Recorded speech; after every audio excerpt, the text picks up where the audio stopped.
औज़ुबिल्लाहि मिनश्शैतानिर्रजीम बिस्मिल्लाहिर्रहमानिर्रहीम। आज हम क्लास 10 के मैथमेटिक्स में ट्रिग्नोमेट्रिक रेशोज़ के मुतालिक जितनी भी वर्ड प्रॉब्लम है यानी एक्सरसाइज नंबर 7.6 के बारे में डिस्कशन करेंगे। पहली वर्ड प्रॉब्लम में कहा गया है कि a building that is 21 metre tall, एक बिल्डिंग जो कि 21 मीटर लंबा है, cast a shadow 25 metre long, जमीन पे उसका एक साया बनता है जिसकी लंबाई 25 मीटर है। अच्छा, हमने क्या मालूम करनी है? हमने एंगल ऑफ एलिवेशन मालूम करनी है, इसको हमने थीटा कहा क्योंकि सूरज के साथ बनता है, सन के साथ। अच्छा जी, इसी की सलूशन में हम पहले कंसिडर करते हैं उसी ट्राइंगल एबीसी को, यानी उस शक्ल को हमने ट्राइंगल एबीसी कहा। उसमें हम लेंथ ऑफ बिल्डिंग को बीसी से डिनोट करते हैं जो कि 21 मीटर है, जबकि लेंथ ऑफ शेडो को एबीसी डिनोट किया जो कि 25 मीटर है। हमारा रिक्वायर्ड है कि हम एंगल ऑफ एलिवेशन यानी थीटा कैलकुलेट करें।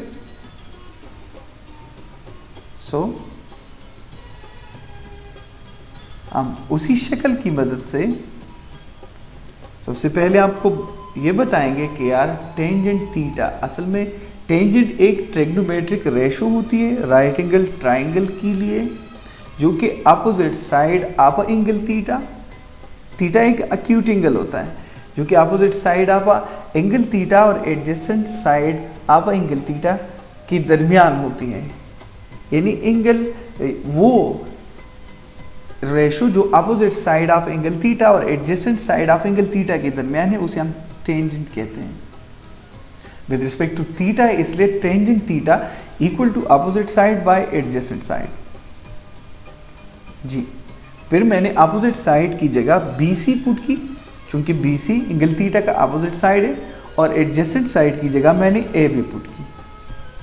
फिर हम जानते हैं कि टेंजेंट थीटा अपनी जगह लिखा, इक्वल की साइन लिखी, बीसी की जगह मैंने 21 मीटर लिखी जबकि एबी की जगह मैंने 25 मीटर लिखा। सो 21 को जब मैंने 25 पर डिवाइड किया मैंने 0.84 गेट की, यानी टेंजेंट थीटा इक्वल टू 0.84। अब हम चूंकि थीटा कैलकुलेट करना चाहते हैं तो दोनों तरफ पर टेंजेंट इनवर्स अप्लाई करेंगे। टेंजेंट इनवर्स टेंजेंट को ख़त्म करके सिर्फ थीटा हासिल करेगा और दूसरी तरफ पर टेंजेंट इनवर्स अप्लाई हो जाएगा। तो जब हम कैलकुलेटर से टेंजेंट इनवर्स आप 0.84 निकालते हैं तो थीटा की वैल्यू 40 डिग्री अप्रॉक्सीमेटली हासिल हो जाती है। अच्छा जी, दूसरी वर्ड प्रॉब्लम में कहा गया है कि a lighthouse is 150 metre above the sea level, एक लाइट हाउस जो समंदर की सतह से 150 मीटर हाइट पर है, यानी लाइट हाउस की लेंथ 150 मीटर। फिर कहा गया है कि angle of depression of a boat from its top is 60 degree. इसी लाइट हाउस के टॉप पे एक बंदा खड़ा होता है जो कि नीचे समंदर में एक किश्ती को देखता है और उसी किश्ती के साथ एक एंगल ऑफ डिप्रेशन बना होता है जो कि 60 डिग्री का होता है। ये 60 डिग्री का एंगल ऑफ डिप्रेशन है जो कि एक बोट यानी किश्ती के साथ बना होता है। अब कहा जा रहा है कि you should find out the distance between the boat in the light house. हमने मालूम करनी है लाइट हाउस और किश्ती की दरमियान जो डिस्टेंस है, जो फासला है, उसे हम मालूम करने जा रहे हैं। सो इसी वर्ड प्रॉब्लम की सलूशन में हम नेक्स्ट स्लाइड में सोल्यूशन लिखते हैं और सोल्यूशन में हम उसी सारी किस्से को एक फिगर की सूरत में लिखते हैं। मैंने कहा कंसिडर अ फिगर। अच्छा जी, अब मैं आपको एक बात बताना चाहता हूँ कि यार हमने एक थ्योरम पढ़ा था 9th में कि if a transversal intersect two parallel line then the interior alternate angles so formed are congruent। यानी एक अल्टरनेट की वजह, एक ट्रांसवर्सल की वजह से जो अल्टरनेट इंटीरियर एंगल बनते हैं या एक्सटीरियर जो भी हो वो सारे कंग्रुएंट होते हैं, मिकदार में बराबर होते हैं, मुतमासिल होते हैं। तो इसलिए अगर एंगल C 60 डिग्री का है तो एंगल A भी 60 डिग्री होगा। यानी एंगल ऑफ डिप्रेशन और एंगल ऑफ एलिवेशन, अगर कोई बंदा लाइट हाउस की टॉप से एंगल ऑफ डिप्रेशन की बात करते हैं और कोई बंदा अगर बोर्ड से एंगल ऑफ एलिवेशन की बात करते हैं तो ये दोनों बराबर होंगे, क्योंकि ये दोनों alternate angles of parallel line होते हैं। तो इसलिए मैंने कहा कि यार ये बराबर है, तो अगर एक चीज़ को मैंने 60 डिग्री कहा तो दूसरी को भी 60 डिग्री। अच्छा जी, अब इसके बाद मैंने BC जो कि height of a light house है उसको मैंने BC से डिनोट किया और 150 मीटर लिया। फिर मैंने क्या किया, मैंने अभी थोड़ी देर पहले आपको बताया कि एंगल C और एंगल है दोनों, चूंकि एंगल ऑफ डिप्रेशन और एंगल ऑफ एलिवेशन, एक एंगल ऑफ डिप्रेशन है दूसरा एंगल ऑफ एलिवेशन है, लेकिन दोनों अल्टरनेट एंगल्स है, इसलिए इस वजह से इन दोनों की मिकदारें बराबर है और दोनों की मिकदारें 60 डिग्री है जी। ये इसलिए 60 डिग्री है चूंकि दोनों alternate angles of parallel lines होते हैं, इसलिए कंग्रुएंट होते हैं। हमने कैलकुलेट करनी है the distance between the boat and a light house, यानी किश्ती और लाइट हाउस के दरमियान जो फासला है जिसको मैंने ABC डिनोट किया वो हम कैलकुलेट करेंगे आज। अच्छा, फिर उसी शक्ल को हम कंसिडर करते हैं, लेकिन उससे पहले हम टेंजेंट थीटा के बारे में आपको बताते हैं कि टेंजेंट असल में एक ट्रिग्नोमेट्रिक रेशो होती है जो कि हम एक राइट एंगल ट्राइंगल के लिए लेते हैं, और उसी राइट एंगल ट्राइंगल में जाहिर सी बात है एक 90 डिग्री एंगल होता है, जबकि बाकी जितने भी एंगल होते हैं वो एक्यूट होते हैं। तो किसी भी एक्यूट एंगल को आप थीटा कह सकते हैं, और उसी एंगल के लिहाज से उसकी अपोजिट साइड और उसकी एडजेसेंट साइड की दरमियान जो रेशो बनता है उसको हम टेंजेंट थीटा कहते हैं। यानी टेंजेंट थीटा असल में क्या होता है, opposite side of angle theta by adjacent side of angle theta. इसको हम परपेंडिकुलर और बेस भी कह सकते हैं। So tangent theta is equal to opposite side by adjacent side or perpendicular by base. अब इसी ट्रिग्नोमेट्रिक रेशो को हम राइट एंगल ट्राइंगल ABC के लिए लिखते हैं। सो हम लिखते हैं कि tangent theta is equal to BC by AB, यानी अपोजिट साइड या परपेंडिकुलर की जगह मैंने BC लिखा, जबकि एडजेसेंट साइड या बेस की जगह मैंने AB लिखा। अब इसके बाद मैंने थीटा की जगह 60 डिग्री की एंगल पुट की, BC की जगह 150 मीटर लगाई और AB अपनी जगह लगाई। फिर हमने टेंजेंट 60 की वैल्यू निकाली। ट्रिग्नोमेट्रिक में एक टेबल होता है ना, उसकी मदद से मैंने टेंजेंट 60 डिग्री की वैल्यू निकाली जो कि 3√, है। 150 अपनी जगह लिखा, AB भी अपनी जगह लिखा। फिर मैंने क्रॉस मल्टीप्लिकेशन से AB इंटू 3√, इक्वल टू 150 लिखा। अब उसके बाद AB लगाई, 150 बाई स्क्वायर रूट ऑफ 3 लगाया। थोड़ी सी और सिंप्लीफिकेशन में मैंने 150 की जगह 50 मल्टीप्लाइड बाई 3 लिखा। अब उसके बाद मैंने 50 तो लिखा, लेकिन 3 की जगह 300 मल्टीप्लाइड बाई 300 लिखा, चूंकि इसे हम 9 स्क्वायर रूट गेट करते हैं, जिसकी सिंप्लीफिकेशन से वापस हम 3 गेट करते हैं। इस वजह से 3 की जगह मैंने 300 मल्टीप्लाइड बाई 300 लिखा। अब एक 300 नीचे 300 के साथ कैंसिल हुआ और AB की वैल्यू हमारे पास आ गई 50 इंटू 300, और AB असल में वही डिस्टेंस है जो कि बोट और लाइट हाउस की दरमियान है, यानी the distance between boat and lighthouse is equal to 50 into 300 metre. फिर थर्ड वर्ड प्रॉब्लम में हमने a tree is 50 metre high, एक दरख्त है जो कि 50 मीटर इसकी हाइट है, एक पॉइंट पड़ा है हमने क्या करनी है, find the angle of elevation of its top. इस ट्री की टॉप से एक पॉइंट की जानिब जो एंगल ऑफ एलिवेशन होता है, हमने उसी एंगल ऑफ एलिवेशन को कैलकुलेट करनी है। उसको मैंने थीटा कहा, और ये पॉइंट दरख्त के से 100 मीटर के फासले पर जमीन पे पड़ा होता है, यानी पॉइंट और दरख्त के दरमियान जो फासला है वो है 100 मीटर। इसको हम सॉल्व करते हैं।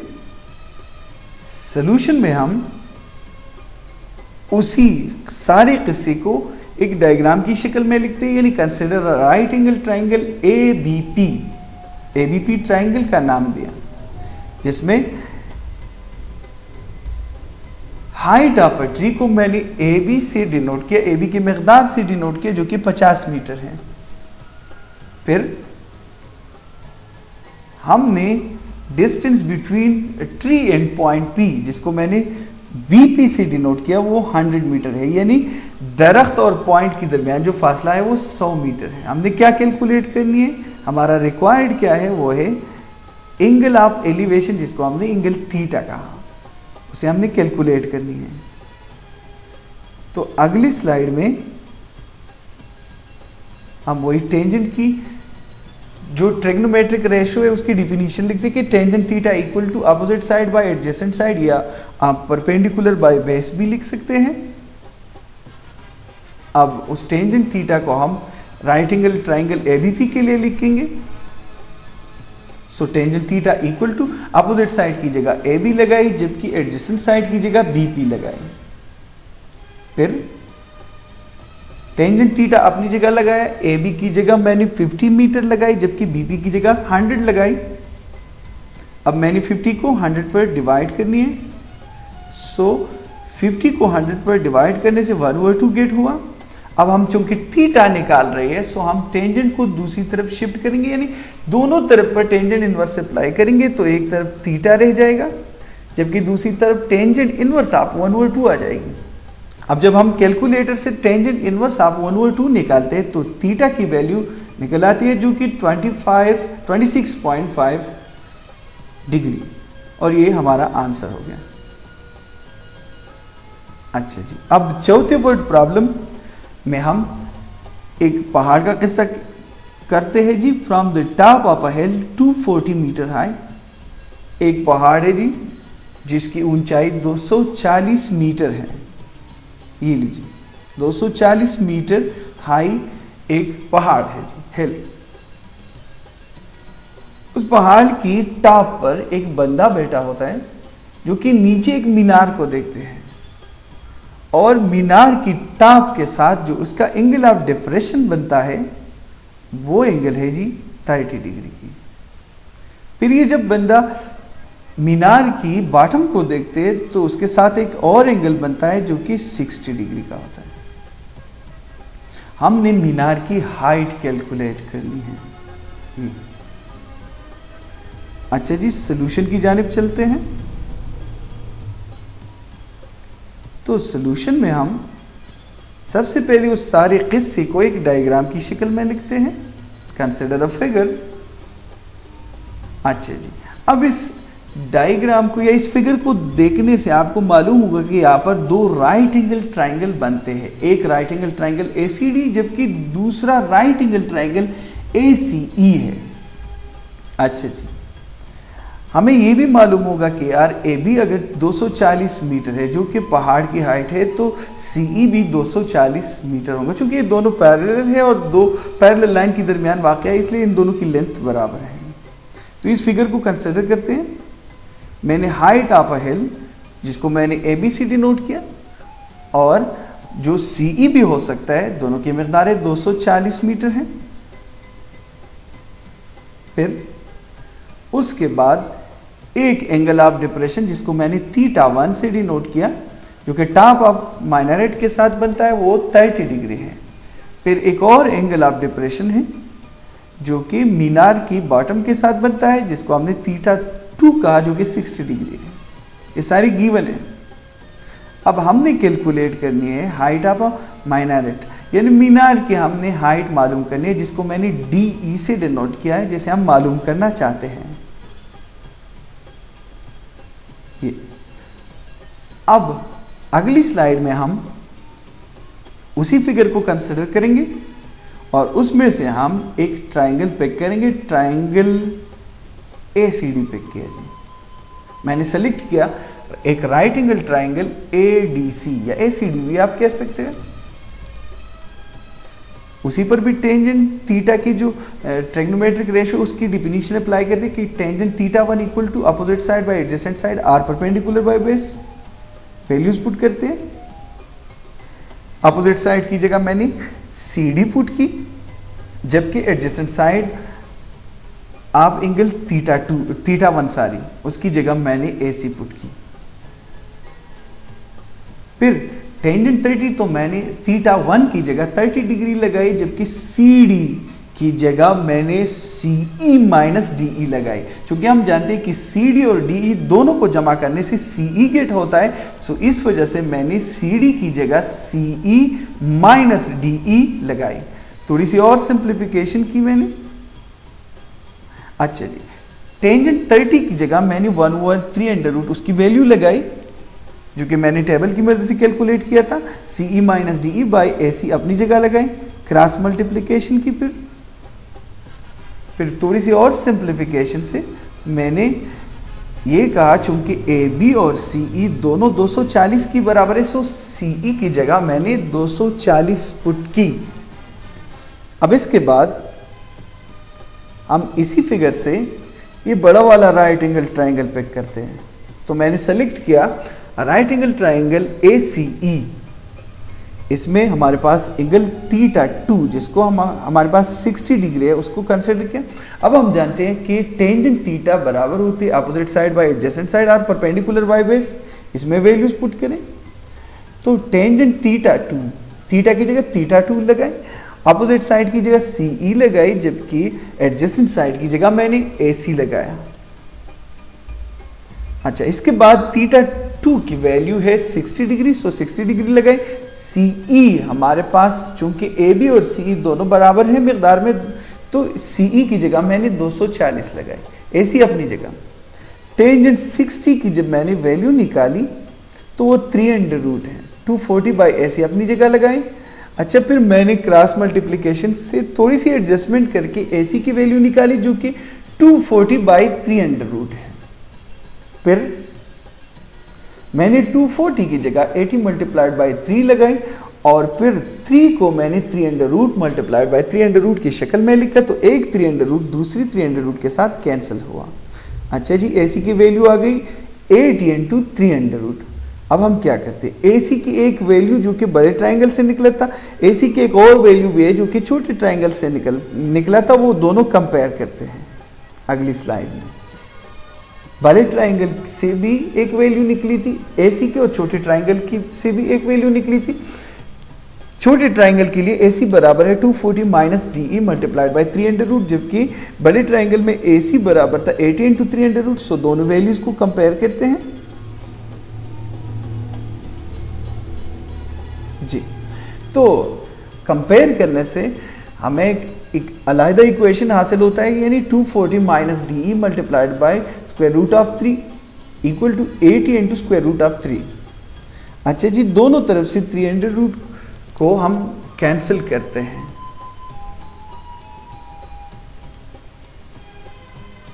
तो हमारे पास जो वैल्यू हासिल हो जाती है वो होगी 240 माइनस DE इक्वल टू 80। थोड़ी सी एडजस्ट करने से हम DE की वैल्यू गेट करेंगे 240 minus 80। By a further simplification DE equal to 160 metre. और चूंकि DE असल में मीनार की हाइट को हमने कहा था, सो इसलिए मैंने कहा height of a minaret is equal to 160 metre.